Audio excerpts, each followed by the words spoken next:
Bonjour, chers amis de la phase de terminale 2. Alors, nous savons tous que pour résoudre une fonction, il faut pouvoir calculer au moins la limite de la fonction. Dans cette vidéo, nous allons calculer la limite d'une fonction composée. Comment on calcule la limite d'une fonction composée? Pour calculer la limite d'une fonction composée, nous avons deux méthodes. On a changement de variable, on peut passer par la méthode de changement de variable, on peut aussi passer par la méthode de J rond F qu'on nous a montré depuis la classe première. Donc, comme on nous a montré la méthode de J rond F depuis la classe première, on va aller avec ça parce que on considère que depuis la classe première, on a l'habitude de faire, donc ça peut passer très facilement. Donc ici, voici une telle fonction. Tangent de moins 2x plus pi plus 3, on nous dit de calculer la limite lorsque x tend vers 0 de la fonction qui est là. Donc nous allons procéder comme ci. Ici, pour ce faire, d'abord nous allons partager les deux fonctions, nous allons les diviser. Puisque on dit c'est une fonction composée, donc forcément dans la fonction composée, il y a toujours deux fonctions qui sont cachées. Donc on va essayer de les partager. Ici, on va dire quoi? G de x égale moins 2x plus pi sur x plus 3 et f de x égale tangent x. Alors, ce qui était caché, c'est la tangent x. C'est pas tout le monde qui savent que c'est comme ça. Donc, vous devez savoir que, par exemple, partout où vous allez voir tangent de quelque chose, tangent lui seul, c'est une fonction à part.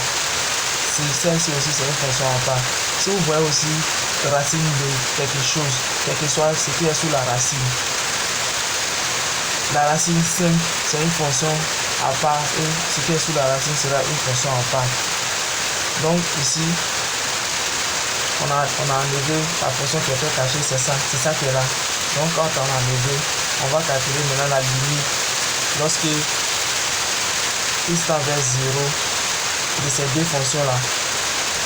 Donc nous avons la limite lorsque x tend vers 0 de l'autre g de x, c'est nous-mêmes qui avons nommé la fonction g de x.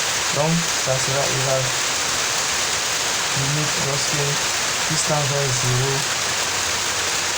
de moins 2x plus pi sur x plus 3. Ok, ça va nous donner quoi? Limite lorsque x tend vers 0 de moins 2 fois 0 plus pi, et ici ça donne 0 plus 3. Alors nous savons tous que tout nombre multiplié par 0 égale à 0. Donc 0 plus pi, ça va nous donner pi. 0 plus 3, ça donne 3. Alors voici le résultat de la fonction g de x. Nous allons calculer la fonction f de x maintenant.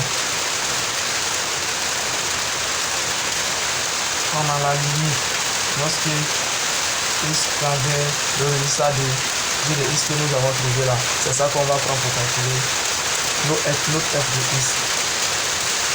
Puis lorsque x tend vers pi sur 3 de f de x égale la limite lorsque x tend vers pi sur 3 de quoi? De tangent x. Ça c'est notre fonction f. D'accord? Donc ça fait quoi? Limite lorsque x tend vers ici racine de 3 de quoi? De tangent de ici racine de 3. Alors ici, ceux qui ont calculatrice Sharp, vous prenez vos Sharp, vous mettez en mode radian. Quand vous allez mettre en mode radian, vous tapez ceci, tangent de pi sur 3, vous avez trouvé racine de 3. Il y a une manière, ça va sortir les nombres en bleu. Il y a une manière de sous la racine. Donc vous avez le résultat aussi, et puis le résultat de racine de 3, c'est la même chose. Donc, pour conclure, le résultat final, c'est quoi? Limite, lorsque x tend vers 0 de tangent de 2x plus ici x plus 3 nous donne racine de 3. Alors, abonnez-vous à ma page. Vous allez voir plein de vidéos.